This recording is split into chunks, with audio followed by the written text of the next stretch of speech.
January 2023 soul story. If you have a sun rising or your moon is in the sign, this is your reading. It's Romy here. Thank you so much for taking the time to tune into my channel and join me for the journey. So we are opening up with the Nine of Staffs, the Nine of Wands, and you may feel like you're still yet to find the right door, your pathway. What the invitation is for January is to really start putting into practice so much of what you gained and what you learned through the entirety of last year. This is about second house, which is your value, and coming through your solar returns, there was firm decisions made on your part, Sagittarius, about adjustments and new ideas that you have about how you want your life to be. And I'm sure a huge part of that is about more ease and less drama, and definitely an acknowledgement of whom and what is the source of a repetitive energy drain.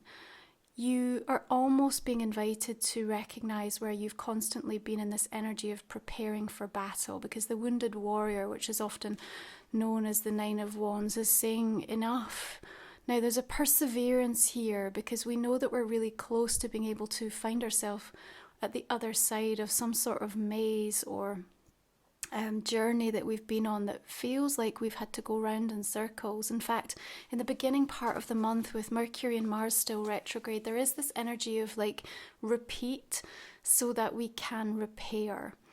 And although that can feel a little tough, at the same time, you're almost at the other side of this. So it isn't a time to give up. And so if you're feeling into a kind of slightly complex, slightly confusing, disorientating energy in the beginning part of January, it is going to lift. And when it does, there is a absolute resurgence of your energy, your focus and your direction. But in the meantime, you're being really invited to share your wisdom and not your fear. Now we've got a full moon in Cancer coming up on the 6th of the month. It's going to be opposite Mercury, so there's going to be a little sharpness and perhaps some insensitivity that comes up, either directed towards you, or perhaps you're the one that's projecting that out. But there's also the capacity for some beautiful healing and nurturing energy to surface around that full moon. You have the Daughter of Coins, the Page of Coins here, and I think what the universe is really saying is tend to your own garden. Look after something that is in front of you. You know how to deal with the toxic people in your life, or you're certainly very aware of what is causing the toxicity. But what we want to ask you now is, do you know how to exist and thrive in healthy energy, healthy relationships, healthy sense of self? Because the new energy conversation in 2023 is about establishing a new foundation and a new sacred space for things to be able to grow, to have the oxygen to breathe, and to really feel like you can expand in ways that are very supportive. It's about your intentionality, and part of that is also about you recognizing your own character and really deciding that you want to continuously reach for the highest version of yourself. Now, part of that is also going to mean, Sagittarius, that you have to recognize what harmful language looks and feels like from others, because sometimes we can be in that place of sort of mindlessness or even oblivious to the impact of how certain situations affect us. And you certainly have somebody that I think is very provocative, and it might just be in the subtlety of the things that they say, but it is an energy drain and it can feel a little bit gaslighting, and trauma certainly isn't your resting place. But the Daughter of Coins and the Daughter of Swords are also indicative of important conversations that are going to take place, and a lot of that is about preparation. That's going to include a necessity to strip back, because you're going to need the energy for what comes next, and that's in a positive way. And really, the more that you love, appreciate and respect yourself, Sagittarius, naturally you're going to start to let go of the things that are not good for you. So it's not even going to feel like an onerous task to try to sift and sort and commit and, keep the promises. It simply is this continuous, consistent showing up for yourself, talking to yourself in the right ways, and you're going to naturally evolve. This is what they're showing me. Now, There may even be in the beginning part of the month a little bit of melancholy. And that is a natural state of being that sometimes we need, because it gives us a quiet, receptive state. And there's much gain that's going to come from that. In fact, it's almost necessary, because it's going to be the exact environment and emotional state of being that ends up driving you and giving you crystal clear clarity on where you want to get to. And when Mars goes direct on the 12th, this is when you'll feel the initial shift. We also have the asteroid goddess Juno shifting into Aries. Remember, she deals with partnerships, marriages, contracts, agreements of any form. So there's getting a huge focus and a returning to something that perhaps has felt really lackluster, or you haven't had the drive, the mojo, the physical wherewithal to kind of keep pushing forward, or to find what's needed to persevere in a certain pathway. But Knight of Wands is coming in, following that inertia, following that melancholy, and saying, okay, now I'm ready. So you just maybe needed that first couple of weeks of the month. So let that slow start, if that's what you're experiencing, really just bring you into an energy of peace.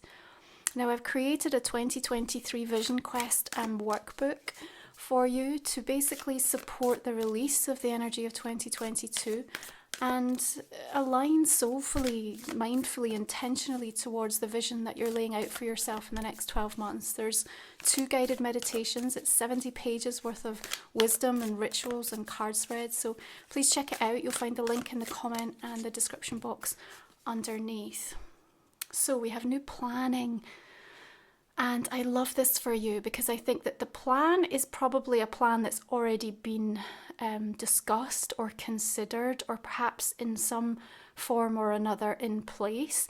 But now it's getting like a review, and that review is really powerful, because it's something about the lesson that you've learnt, and applying that wisdom, and the adjustment or the edit that you make. Oh my goodness, it's going to make the most incredible difference, like you have no idea.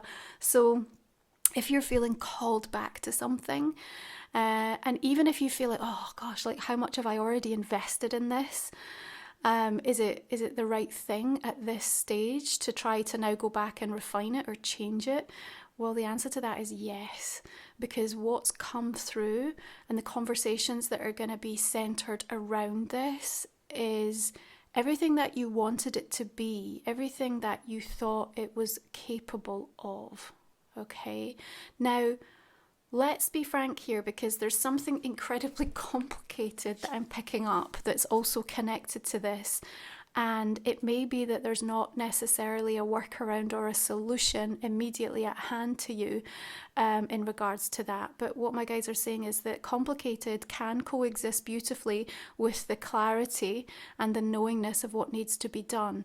And that might be a temporary situation, but it's one that I think you can live with, because you're much clearer about what's going to happen and what the end game is. Remember, the 2 of Wands is early on in the process still. And even if you've been at this for a long time, maybe even years, like you're still going to feel, actually, there's something that feels quite new and fresh about what I'm thinking about or considering. And remember, because the energy is completely different this year, yeah, we're harnessing into a new earth conversation now. That means your sensitivity, your capacity to connect to things that you never previously been able to fully comprehend or understand, is also on its way through. Now you've got the Knight of Cups showing up here. You are sat back, perhaps trying to be a little bit overly protective of yourself. Perhaps almost there's a sense of emotionally wanting to cut yourself off or shut down from something or someone that has been a source or a cause of pain for you. And yet the reminder here is that the vision quest, the falling back in love with the journey, finding what the passion is, realizing the thing that brought you to this energy in the first place, it still exists. And if it doesn't exist, then absolutely it's time to let that be released. But I'm definitely looking at something that you are reapplying a level of commitment and devotion and focus to. And the Knight of Cups is a beautiful energy to embody in regards to that, because he does bring this incredibly romantic vision, but a lot of creative spark, and also the determination to just keep going. And he's kind of at peace with however long it takes, wherever he needs to go. He's going to maintain that openness, that open heart energy to just say, well, I believe in it. And if I believe in it, and I know that I'm aligned to it from a place of love, and I'm acting from love, not for love, although often he will want to act for love. But when it's coming from that place, it's incredibly powerful. And it can often be dismissed, that sort of energy, from other people. But actually, it's the one where at the end of the day, when it's all said and done, he'll get there. And I kind of feel that with you. There's just something here that's kind of inevitable in the unfolding. And so the most important thing is that you also find a way to experience a level of enjoyment until you get to that point. And remember, this is very wrapped up in your sense of worth. So Mercury goes direct on the 18th. We're also going to welcome Uranus direct on the 22nd, right after the new moon in Aquarius. Now, remember, with Uranus stationing direct, a lot of themes, Taurian themes around time and love and money have gone through this metamorphosis within us. And now we have to see that starting to be mirrored back to us in our physical reality. So what we start to set an intention towards in regards to these things should start to show us the growth that we've been through. And there's something quite maverick, quite adventurous, quite liberating. There might be something a little bit surprising that comes up around that time of the month. Also maybe a little bit disorientating. Somebody might even have you in a spin, like kind of like you feel like they're running circles around you a little bit. But remember, just go back to the plan, go back to the original intention, and hold true and hold steady in regards to that. Take care of your own space and be aware of what's depleting your energy, and you will be okay in regards to that, okay? We also have Venus in Aquarius from the 2nd, looking for a more open-minded approach, in regards to who you are hooking up with, who you're spending time with, anything regards connections, but also how you're taking care of your money, and there might be some more unconventional approaches that you start to consider and to look at that again are more reflective of your worth and some of the practices you want to put in place for yourself. So we're going to pull 3 final cards, Sagittarius. If you're new to the channel, we cover these through our extended reading, and you'll find that in the link in the description box underneath. Talk for another 25 minutes or so, just to go deeper into the month ahead. So I'm also going to invite you to think about a personal question. We will pull you a couple of cards for that, Sagittarius. Oh, that one turned over. Well, there you go. You've got a snake. It's the moon. What else have we got? Another 2. We will cover them. And then let's clarify this main reading. Okay, so beginning with the 9 of Staffs. Now, all the decks I use are also listed in the comment description box. This is the Sufi Tarot. And then this one is the Guardian, the Knight, 6 of Cups, Queen of Cups. We have the Page of Coins and the 2 of Cups. Knight of Wands. Second time it's showing up here. So Queen of Pentacles and the 7 of Swords. Another Page of Swords. There is a lot of toing and froing in relation to something. King of Swords.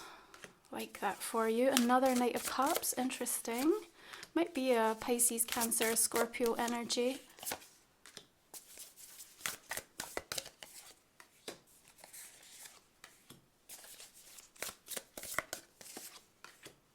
Okay.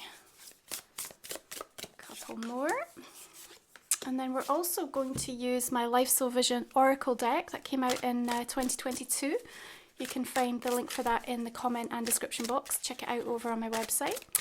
And we're going to clarify the main reading with this deck as well. So, Queen of Cups brings through the Queen of Water.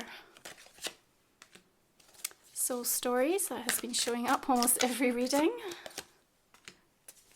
You've got the Spirit Lion, spiritual strength. You also have the Spirit Bear, ancestral protection. Well, you're getting all the animals. You've got the Spirit Crane showing up as well for you today. Wow. And the Spirit Stag. Okay.